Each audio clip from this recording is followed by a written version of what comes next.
Livro dos Reis, primeiro livro dos Reis, capítulo 17, a partir do versículo 7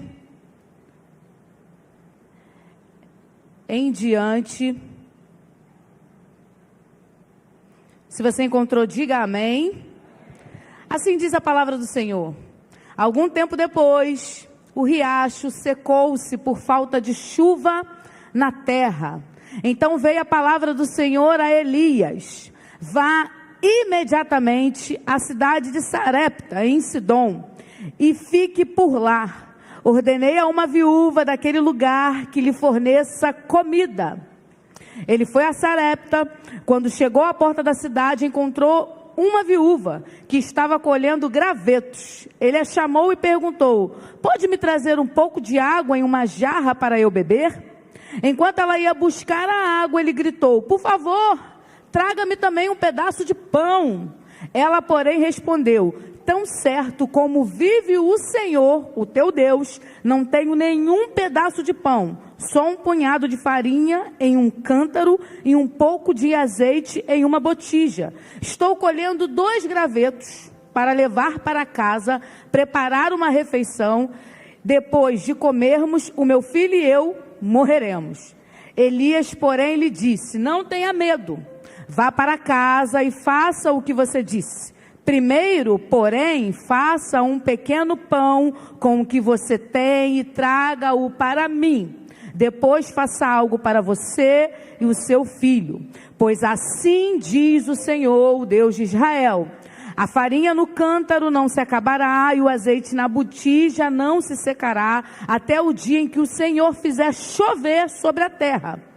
Ela foi e fez conforme Elias lhe dissera. Desse modo, a comida durou muito tempo para Elias, para a mulher e para a sua família. A farinha no cântaro não se acabou e o azeite na botija não se secou, conforme a palavra do Senhor proferida por Elias. Feche seus olhos, curva sua cabeça. Pai, eu te louvo por essa oportunidade de mais uma vez meditar na tua palavra, que é viva e eficaz.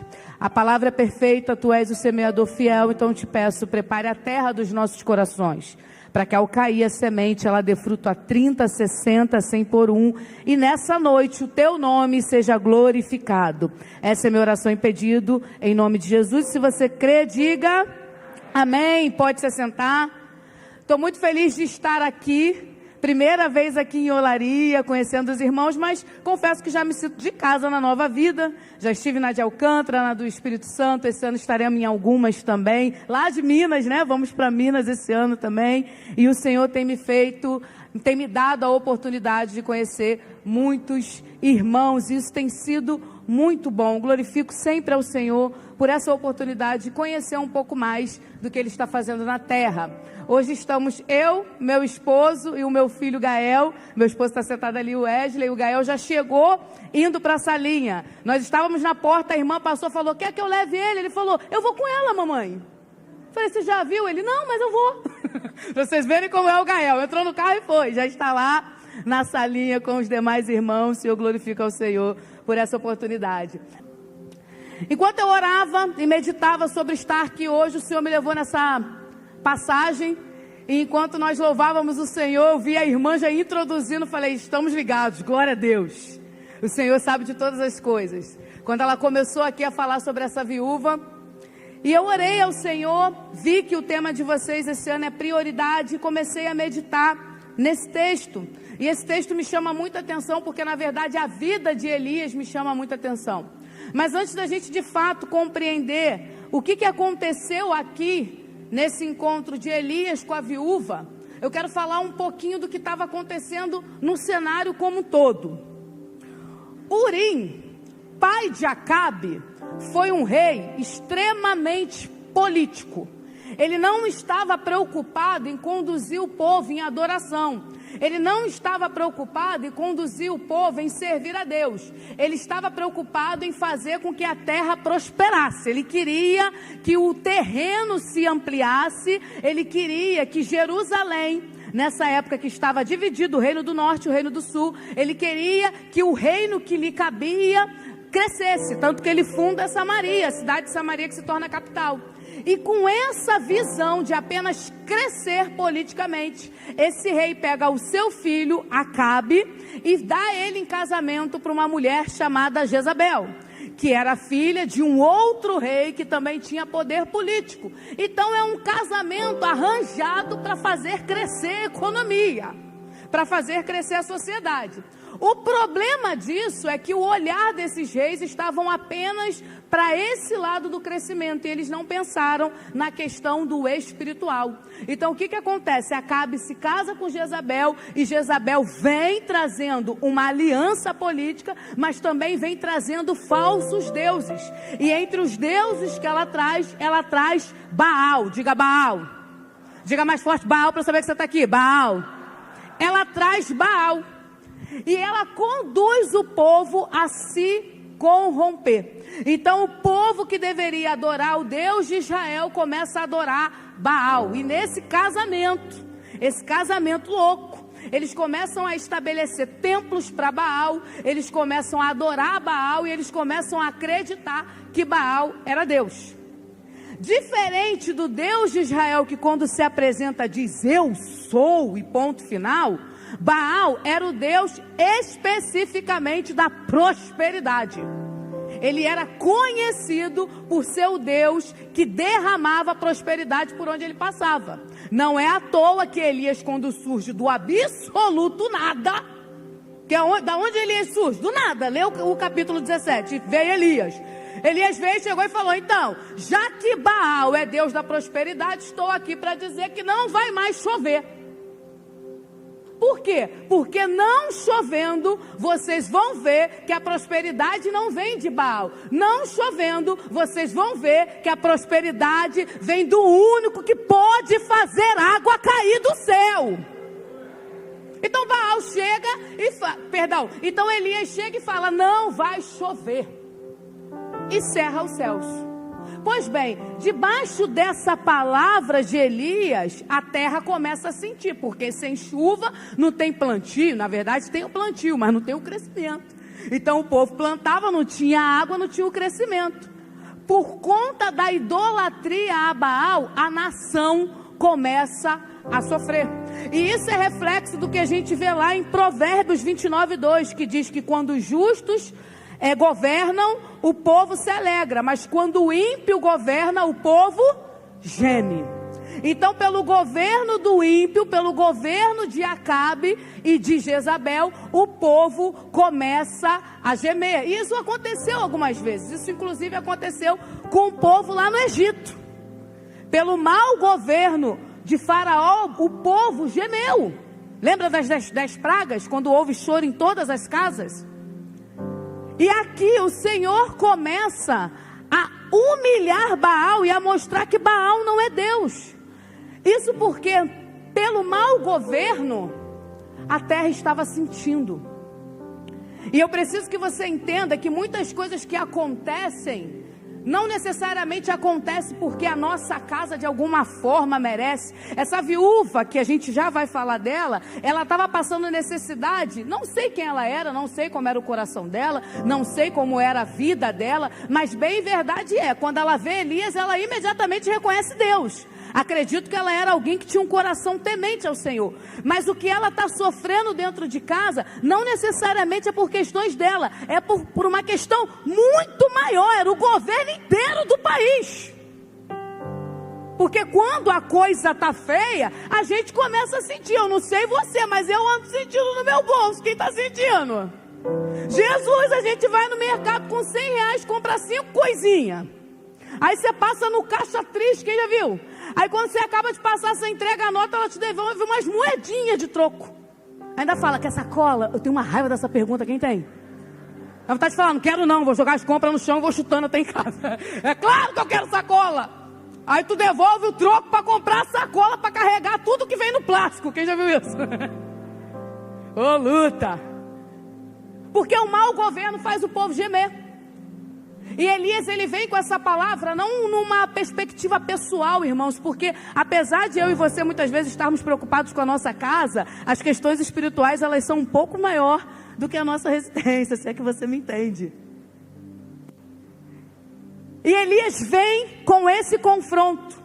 E ele sabia que por Deus cerrar a prosperidade para mostrar que Baal não era Deus, algo na terra ia acontecer. Então Elias, ele vai para o monte. Deus diz para ele assim: vai vir fome, mas fica lá que eu vou te sustentar. No primeiro momento, qual é o sustento de Elias? Eu amo isso, gente.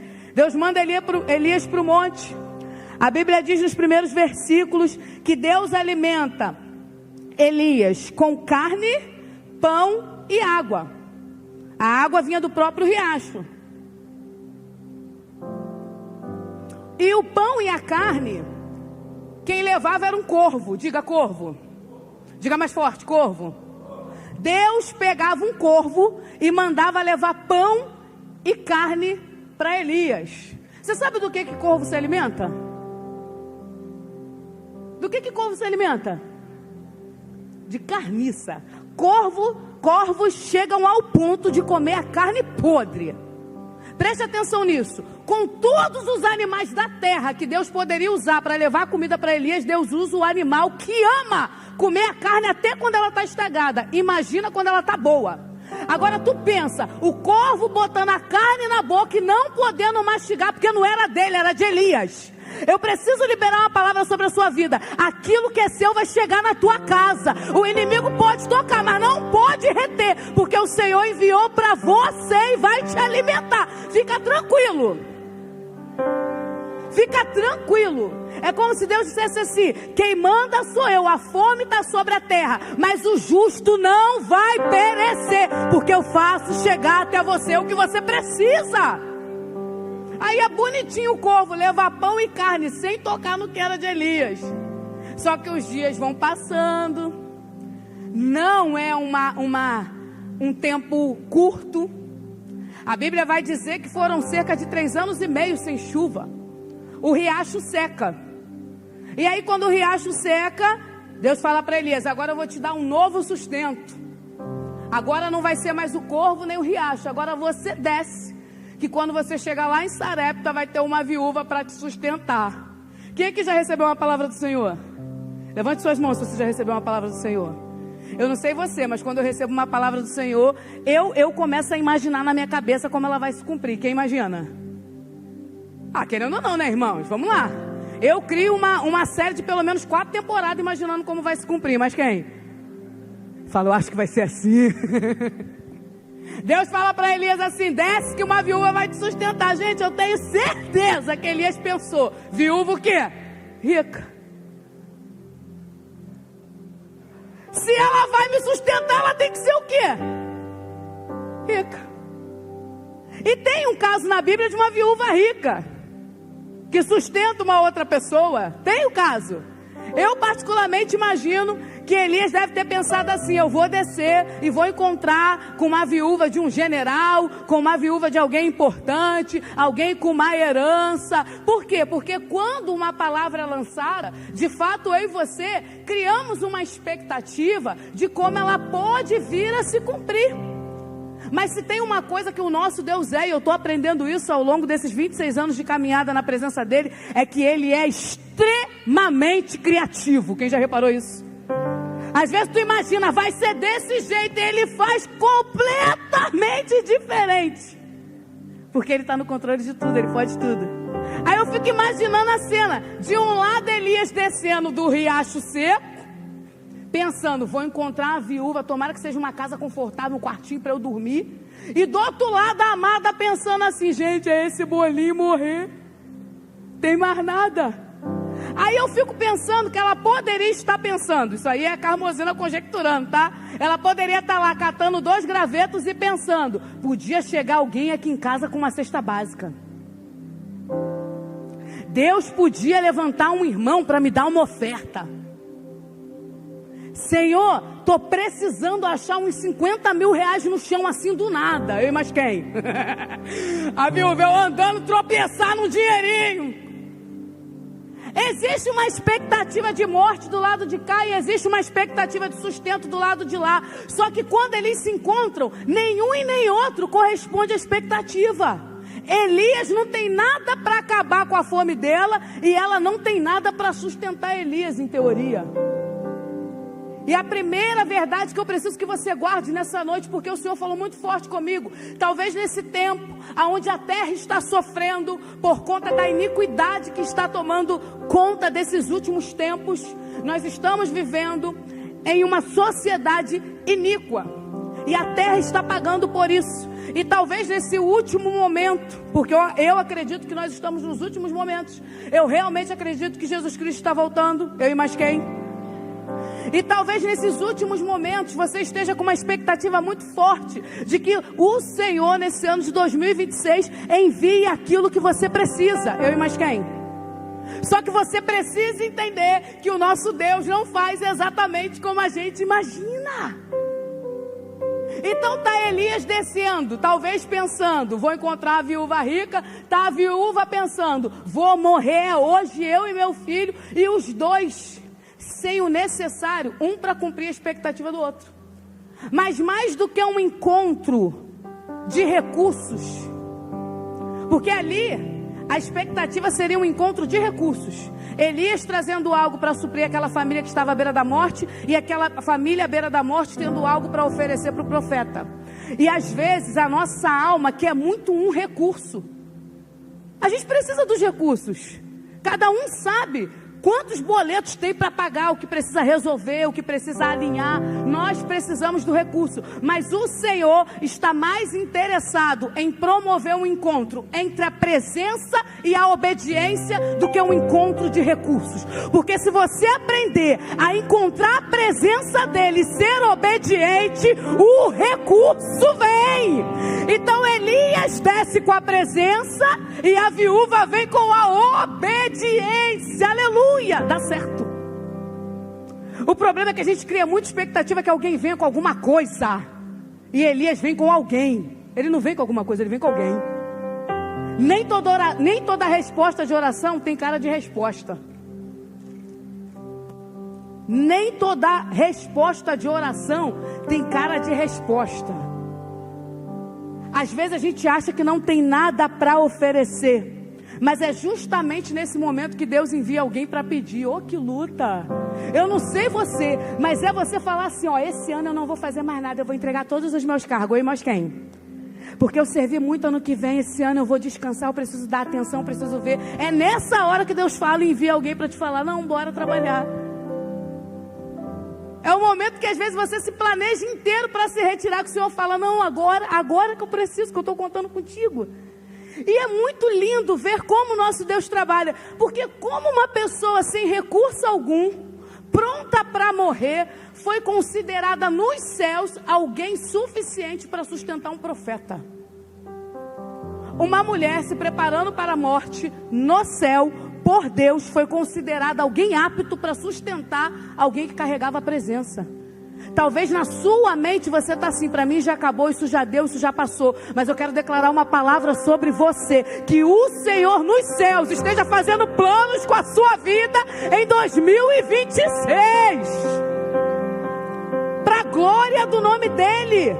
Porque na nossa ótica, irmãos, ainda mais a nossa geração, é geração, quer dizer, a minha geração ainda é mais forte. Tem a geração vindo aí mais mimizenta ainda.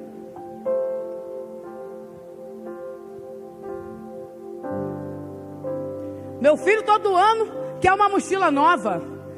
Ano passado comprei do Homem-Aranha, ele falou para mim esse ano, mãe, esse ano eu quero do Roblox. Eu falei, não sei nem quem é, Gael, do Homem-Aranha tá tudo certo. Eu usava o mesmo caderno 2, 3 anos. Minha mãe andava quilômetros para chegar na escola.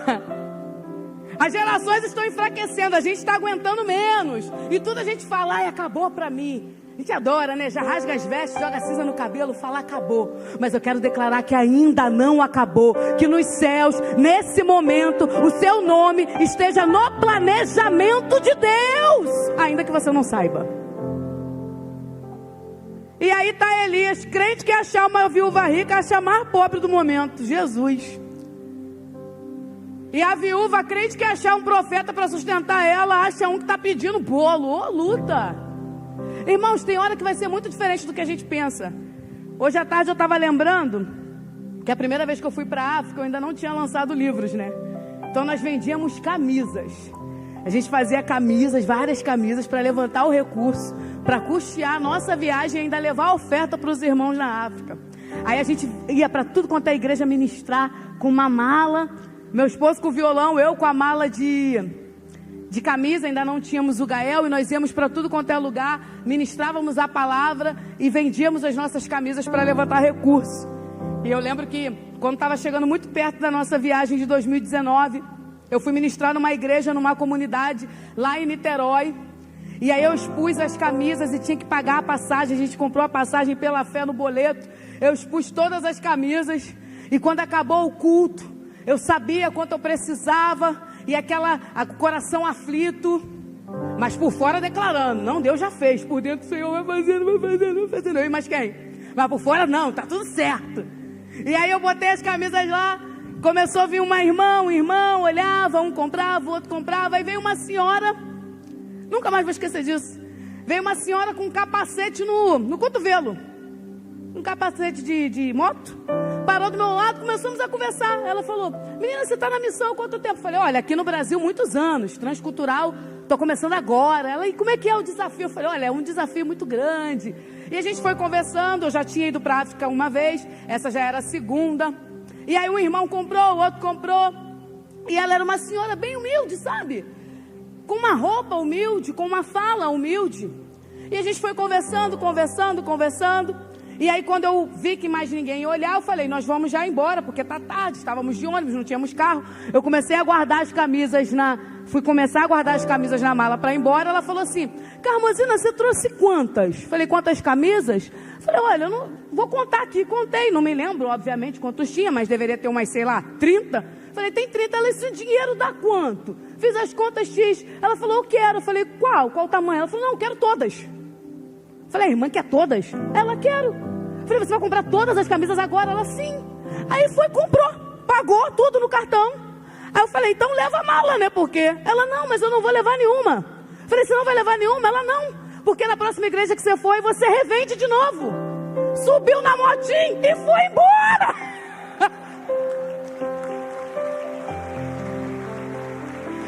Aí, nisso que eu fui guardar as camisas, veio o pastor da igreja. Falou, a irmã fulana comprou tudo, né? Aí eu falei, comprou. Eu sabia que ela ia fazer isso. Me vê umas aí. Ele comprou umas também. Ele falou, essa irmã, ela é uma... Como é que é aquele nome de relações internacionais? Como? Diplomata. Ela é uma diplomata. Entra no Instagram dela, ela viaja o mundo inteiro. Falei, Jesus! O que eu estou querendo te dizer é que muitas vezes a sua resposta não vem com cara de resposta. E por não estar com a cara que você imaginou na sua cabeça, você dispensa. Tem gente mandando Elias embora porque Elias chegou pedindo. Mas calma, se chegou trazendo a presença, entrega o que está pedindo. Porque os céus não devem nada a ninguém. Quando existe obediência no nosso coração, o Senhor faz retornar, porque Ele sustenta a obra que Ele começa. Talvez aquela viúva nunca ia imaginar o que ia acontecer, mas aconteceu algo tremendo. E Elias também talvez não fosse imaginar. Aí o que acontece? Ele pede o bolo primeiro para ele, né? Fala para ela, vai lá, prepara. E eu acho interessante que ela era uma pessoa organizada até na morte. Até na morte ela era organizada. Existe um mistério na organização, irmãos. Se organize. Organiza que Deus começa a fazer. Quando Jesus vai multiplicar os pães, antes de multiplicar, Ele disse assim para os discípulos, organiza a multidão primeiro, faz sentar de 50 em 50, de 100 em 100. Já tentou distribuir comida para uma multidão faminta e desorganizada? Você não sabe nem para onde vai. Às vezes a nossa vida está tão desorganizada que o nosso salário cai dia 10, a gente não sabe nem para onde ele vai. Dia 11 é só lembrança. Quem já viu isso? Em outra casa que não é a sua, que tu é organizada, aleluia. O Senhor tem falado muito isso comigo, se organize. A prosperidade está na organização. Ela está arrumando para morrer. Se uma pessoa tem capacidade de se arrumar para morrer, quiçá para viver. Aí ela vai e decide obedecer a palavra do Senhor, porque Elias, ele diz assim, então vai lá, ao invés de você fazer para alimentar o seu filho, faz para alimentar a mim, gente. Aí é um nível de obediência que eu não sei se a gente está pronto para isso, não. Tudo bem que Elias estava famoso na cidade, né? Porque o homem mandou parar de chover. Mas entre você dar comida para o seu filho, quem aqui é pai? Quem aqui é mãe? Entre você dar a última refeição do seu filho e entregar um bolinho para um desconhecido que chegou cheio de marra no seu quintal, fala a verdade. Eu sei que às vezes o Senhor vai pedir um nível de obediência que faz o nosso coração titubear. E aqui eu preciso que você entenda que o povo de Deus nessa estação está se perdendo no conceito de obediência. Obediência é fazer aquilo que lhe foi mandado, não fazer aquilo que você acha certo. Um dia Paulo quis ir pregar a palavra do Senhor, preste atenção nisso. Paulo se juntou com outros apóstolos e queria pregar num lugar. Aí a Bíblia diz que o Espírito Santo o impediu de ir pregar. Pregar não é bom? É, mas só é bom quando você faz debaixo da direção de Deus. Obediência é fazer aquilo que lhe é mandado. Você pode ser uma pessoa de muita oração, de muito jejum, de muita leitura da palavra, mas se Deus mandar você perdoar e você não perdoar, você está em desobediência.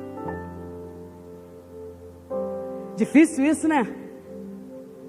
E eu vou falar, obedecer, eu acho que é um dos pontos que mais humilha a nossa carne. Porque fazer tudo direitinho a gente gosta, mas obedecer a algumas situações que às vezes afligem o nosso ego, irmãos, é muito difícil. Essa mulher teve que ter um coração muito entregue mesmo, eu acredito nisso. Mas ela teve. E ela foi e decidiu obedecer a palavra. Então, observe que o que sustenta aqueles dois, tadinho, reunião de dois falidos. Um amado sustentado por corvo, que agora não tinha nem mais água do riacho, e uma amada fazendo a comida para morrer. Reunião de dois falidos. E o que sustentou os dois não foi nem um, nem outro, e nem dinheiro que caiu do céu, irmãos. O que sustentou os dois foi uma palavra liberada. Uma palavra é mais poderoso do que qualquer recurso na terra. Confia que se você tem uma palavra, você tem tudo. E aqui eu não estou pregando um evangelho irreal. Eu sei que a gente precisa de coisas, irmãos. Amanhã é segunda-feira. Ai de nós se amanhã a gente não for trabalhar. Ai de nós. Mas o que nos sustenta é o Senhor, que nos dá saúde, fôlego de vida, que nos sustenta na porta, que sustenta a nossa casa, que faz muitas vezes, sem nenhuma explicação, um gás durar 2, 3, 4, 5.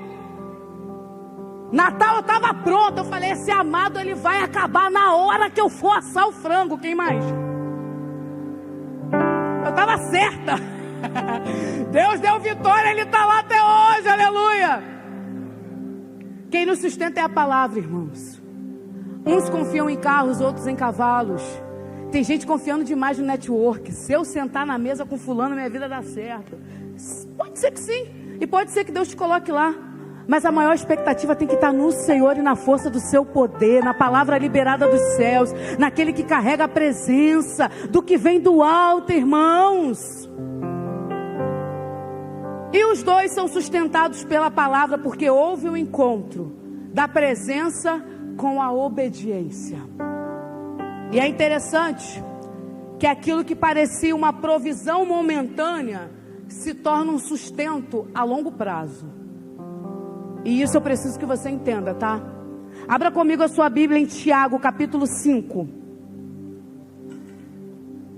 Epístola de Tiago,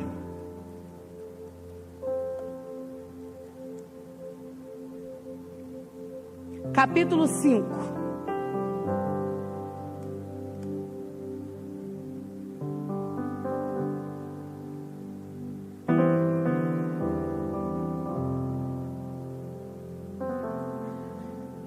Versículo 17. Tiago, capítulo 5, versículo 17 diz assim: Elias era humano como nós. Ele orou fervorosamente para que não chovesse, e não choveu sobre a terra durante 3 anos e meio. Depois orou novamente, e os céus enviaram chuva, e a terra produziu os seus frutos. Entenda isso aqui, a Bíblia não dá a cronologia desses fatos, mas num todo ficou 3 anos e meio sem chover. A gente não sabe o tamanho do riacho que sustentou Elias no início com água. Mas a verdade é que quando se chama riacho, é porque é pequeno, é de pequeno porte. Então se chamou de riacho, isso significa que não era muito volume de água. Vamos imaginar que com 6 meses, 7, 8 meses, esse riacho já estivesse seco e Elias tivesse que descer para a casa da viúva. Então a gente pode aí considerar que Elias ficou na casa dessa viúva pelo menos 3 anos. Diga 3 anos. Diga mais forte, 3 anos. Então, o que parecia uma solução momentânea, na verdade se tornou uma resposta a longo prazo. Eu sou muito ativa nas redes sociais, sou muito ativa lá no Instagram. E esses dias uma menina, uma jovem, ela comentou assim no meu direct, ela falou: Carmozina, eu louvo a Deus. Eu achei muito engraçado, não era tão jovem assim não. Ela falou assim: eu louvo a Deus por você estar me pastoreando. Libera uma palavra para minha semana. Falei: menina, sua louca, eu não sei nem quem você é. Como que eu estou te pastoreando, garota? Vai para a igreja. Eu tenho pastor, eu vou na minha igreja. Procure seu pastor. E tem mais, a Bíblia não tem palavra para semana não, irmãos. A Bíblia tem palavra de vida eterna. Quando você se depara com alguma coisa aqui, é para mudar a sua história definitivamente. Os coaches estão usando a palavra para animar. A palavra te anima? Sim, anima. Mas tem dia que na verdade ela te arrebenta. Ou você nunca leu a Bíblia e saiu arrasado olhando para si mesmo falando: gente, eu não valia era nada. Como é que Jesus me comprou? Eu e mais quem? Porque a Bíblia ela nos levanta, mas também de vez em quando ela nos amassa. E esse é o projeto de Deus. Porque quando mais somos amassados, o melhor suco é que sai, irmãos. Então não é palavra para semana, não é resposta momentânea. Uma vida de obediência faz a gente colher fruto a longo prazo. Uma vida de obediência nos sustenta hoje, mas também vai nos sustentar amanhã. Porque Elias chega e pede um bolo, e ela oferece um bolo, mas a farinha no cântaro e o azeite na botija depois dura por 3 anos. Uma renúncia que você faz hoje, uma obediência que você faz hoje, faz com que os céus se movam ao seu favor e que o sustento do Senhor permaneça na tua casa por longos dias, irmãos. Vale a pena ser fiel. O sucesso da caminhada cristã não está no começo. Eu sou da igreja Novos Começos e eu amo o novo começo, é muito bom recomeçar. Mas o sucesso da caminhada cristã não está no começo. É muito lindo o dia que você se converteu, quem lembra? Irmãos, eu me converti com 15 anos, eu lembro do dia. Estava tocando Kleber Lucas. Firme, ó Deus, está o meu coração. Não lembro nem o que pregou, só lembro que eu chorei a beça. Foi num retiro. E eu cheguei em casa, falei para minha mãe: mãe, eu aceitei Jesus. Minha mãe não era cristã, ninguém era cristão na minha casa. Minha mãe falou: tu aceitou mesmo? Falei: aceitei. E minha mãe foi vendo a mudança de vida. Eu lembro que eu tinha, não vai me julgar não, hein? Eu tinha uma coleção de CD do El Chan, quem lembra? Que eu era fã do El Chan e de Chiquititas. Meu sonho era ser órfão e morar no orfanato, quem lembra? Aí eu joguei meus CDs tudo fora, mudei completamente, mergulhei na palavra do Senhor. Aí minha mãe falava assim: fizeram uma lavagem cerebral em você. Aí eu falava: fizeram sim, o sangue de Jesus me lavou, aleluia. Minha mãe aceitou Jesus e foi consagrada diaconisa junto comigo quando eu fui a missionária. Sofreu a mesma lavagem, glória a Deus por isso. O que eu estou querendo te dizer é que uma obediência na nossa vida, ela vai fazer dar fruto.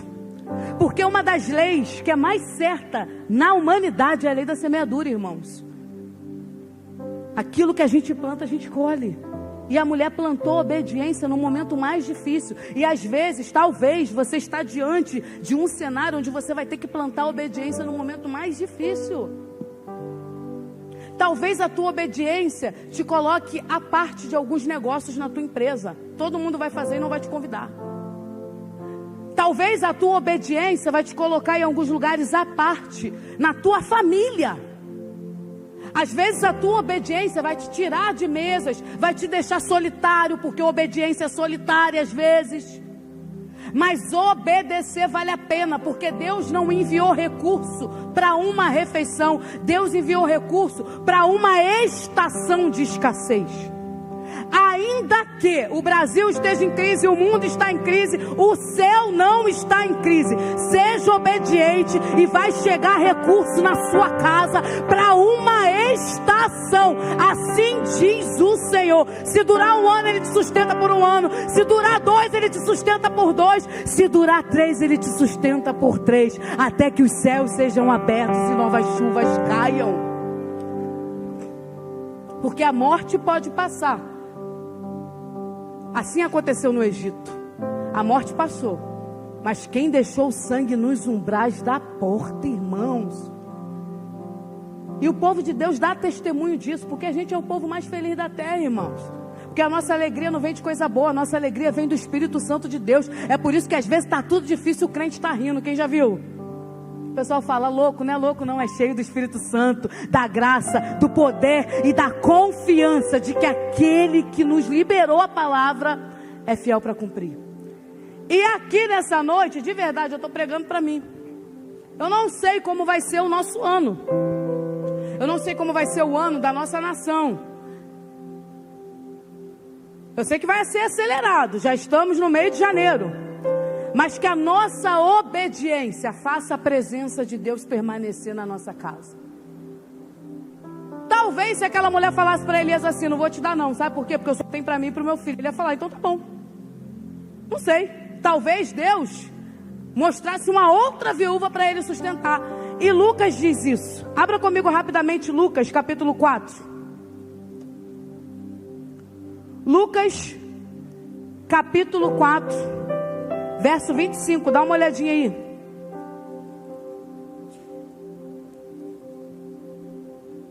Olha o que diz a palavra do Senhor. Lucas 24, 25.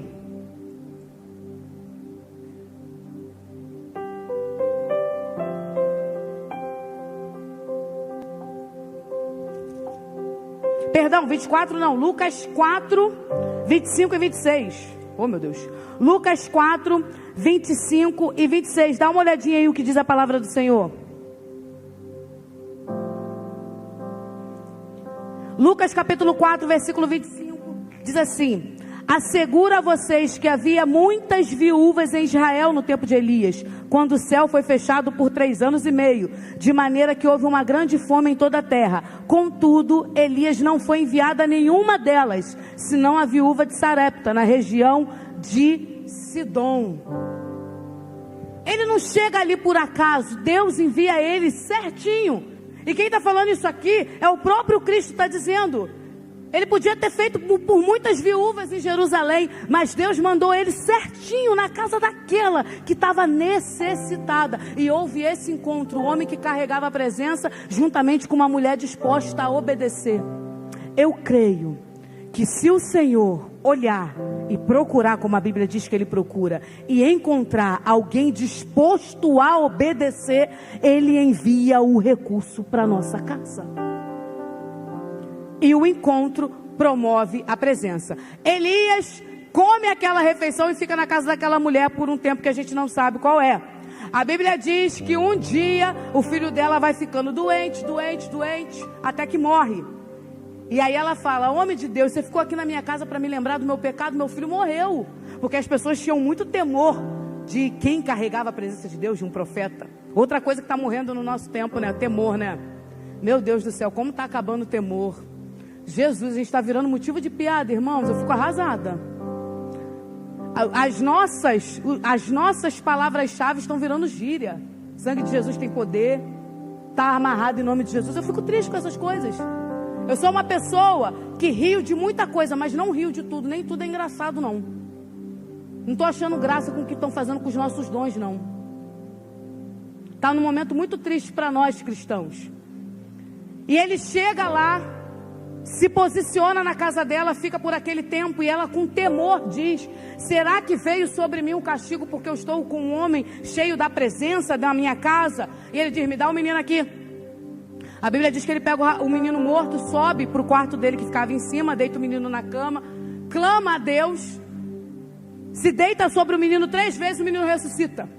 Aí ele vai e devolve o menino para a mãe. Por conta da obediência primeira, ela manteve a presença na casa dela. E isso trouxe vida e vida em abundância, conforme fomos ministrados aqui durante o louvor. A minha e a tua obediência vai fazer com que a presença de Deus repouse sobre o nosso lar. E aí, irmãos, que o caos fique do lado de fora. E quem quiser adorar a Baal, que adore. Faremos como Josué. Eu e minha casa serviremos ao Senhor. E se faltar azeite aí fora, na minha casa, o meu Deus é Deus de fazer multiplicar e sobrejar. Traz Elias para a tua casa, irmãos, e deixa ele. Elias foi um homem tão cheio do Espírito Santo que séculos depois, Elias não morreu, né? Elias foi levado ao céu de carruagem. Pô, Jesus. A Bíblia diz que ele, um dia andando com Eliseu, ele fala, você já sabe o que vai acontecer, né? Eliseu fala, eu sei, mas eu quero ficar até o final porque eu quero tua capa. Estou querendo uma porção dobrada do que você tem. Se Elias era abusado, Eliseu mais ainda. Estou querendo o que você tem aí. Então vamos embora. Aí ficam atravessando o rio, né? Passa, lança a capa, o rio se abre e atravessa. Gente, eu acho isso sensacional.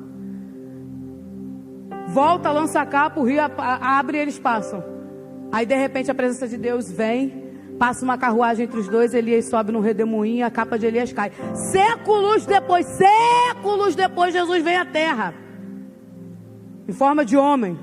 A Bíblia diz que um dia Jesus promove uma reunião íntima no monte. Chama Pedro, Tiago, João, fala ali, vamos ali comigo. Sobe o monte, chega lá, Jesus sai daqui e entra lá, se transfigura. Quem está na reunião? Elias e Moisés. Oh, meu Deus do céu! O nível de intimidade de Elias com Deus era tão grande. Deus tem nos dado a oportunidade de ter uma revelação dentro de casa. E às vezes a gente não vê, porque está maratonando série na Netflix.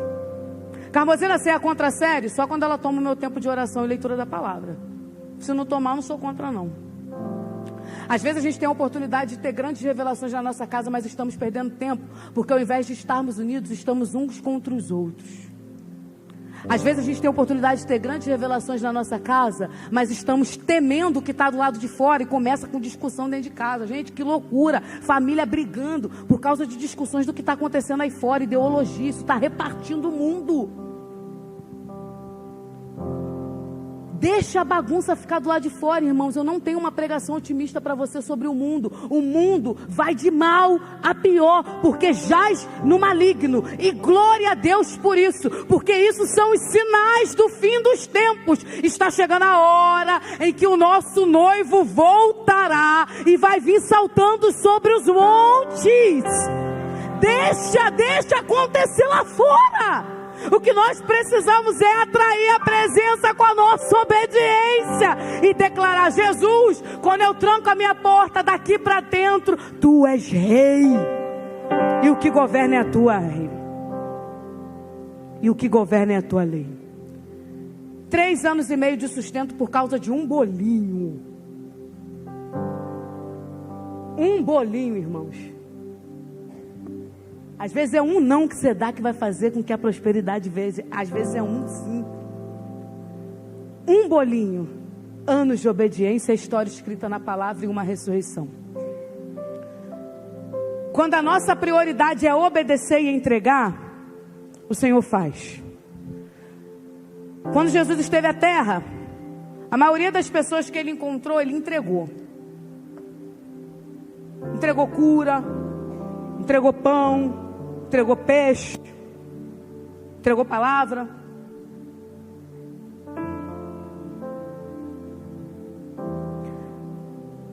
Mas para uma pessoa ele pediu um copo de água para uma mulher num poço. De primeira ela não conseguiu dar não. Ele falou: me dá um copo de água.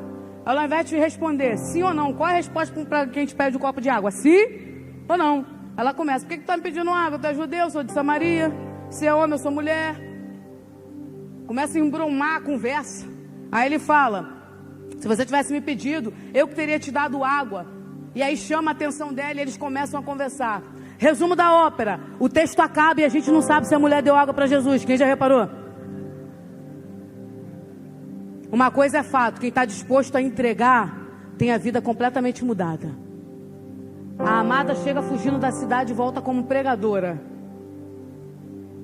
Quando a gente está disposto a entregar, ainda que seja pouco, irmãos, o Senhor sustenta, Ele faz. Eu quero profetizar um 2026 prósperos no Senhor. Um 2026 aonde vai ter falta de tudo lá fora, mas na nossa casa não vai ter falta de nada.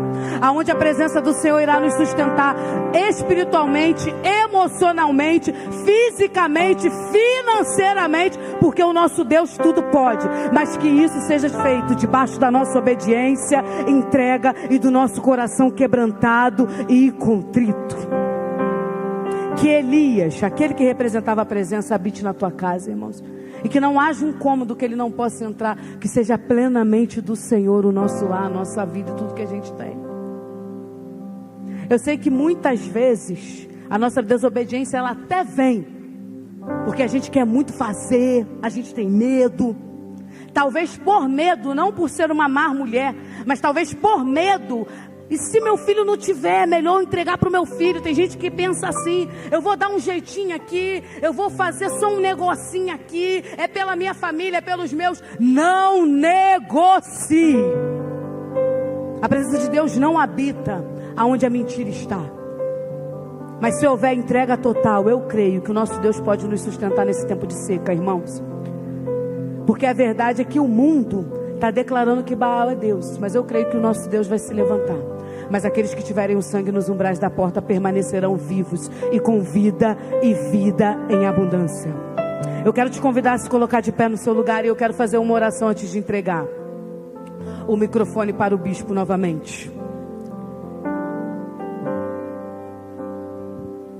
Prioridades.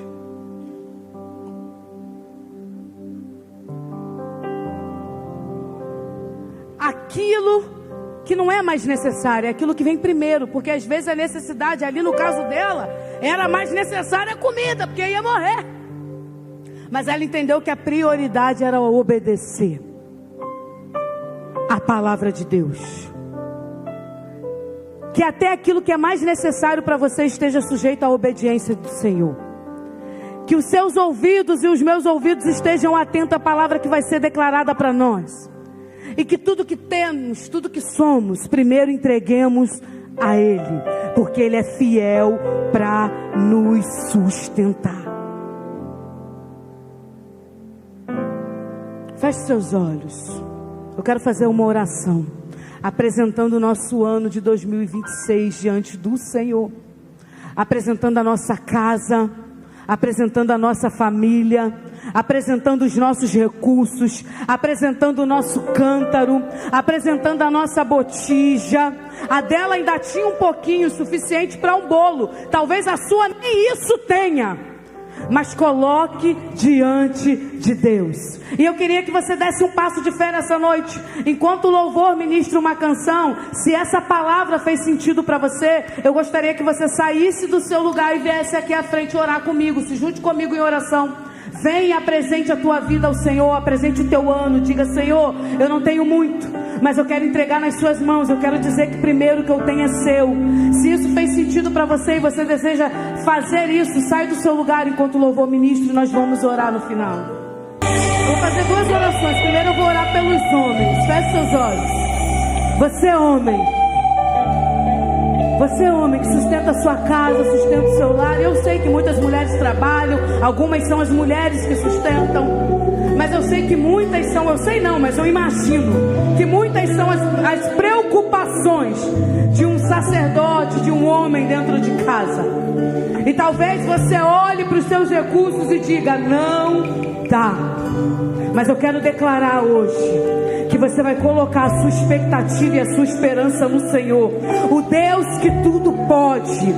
Senhor, em nome de Jesus, levanta uma geração de homens que não saem desesperados procurando mais recursos, mas que entram para o quarto, fecha a porta, ora ao Pai que vem em secreto, certo que o Pai que vem em secreto o recompensará.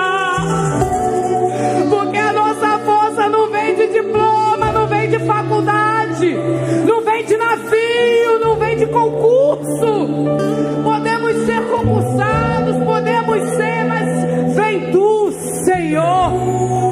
Se não for o Senhor a prosperar, meu Deus, sustenta os homens. Toda falta de sono, toda depressão vai repreender agora em nome de Jesus.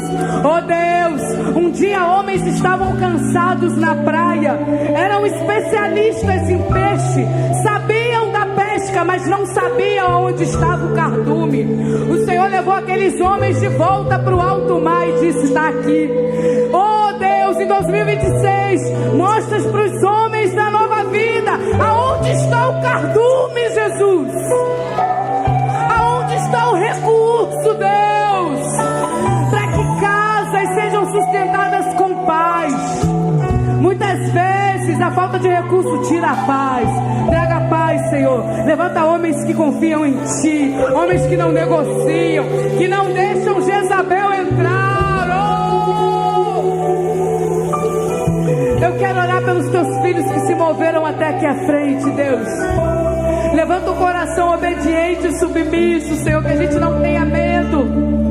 Aquela viúva confiou que se entregasse um pouco. Ela nem imaginava que ia virar muito, mas ela sabia que se entregasse um pouco para alguém que representava a Tua presença era o suficiente. Nos dê um coração que confia, nos dê uma mente cativa à Tua presença. Oh Deus, nos leva para a intimidade e nos ensina a fazer da nossa casa um lugar de presença do Senhor. Porque eu quero declarar nessa noite que o mundo pode estar um caos, mas a nossa casa não estará.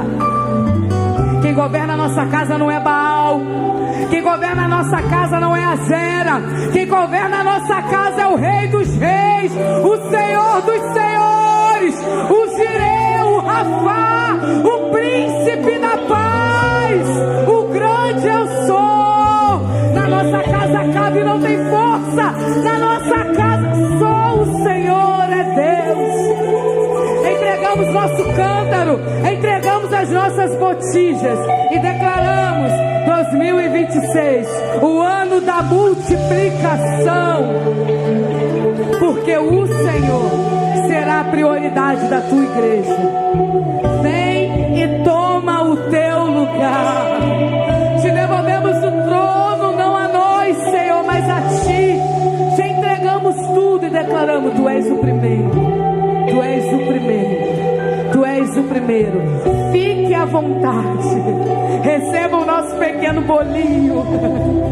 Nós entregamos primeiro para Ti, porque sabemos que Tu és Deus suficiente para nos sustentar, em nome de Jesus. E se você crê, aplauda o Senhor mais forte que você é.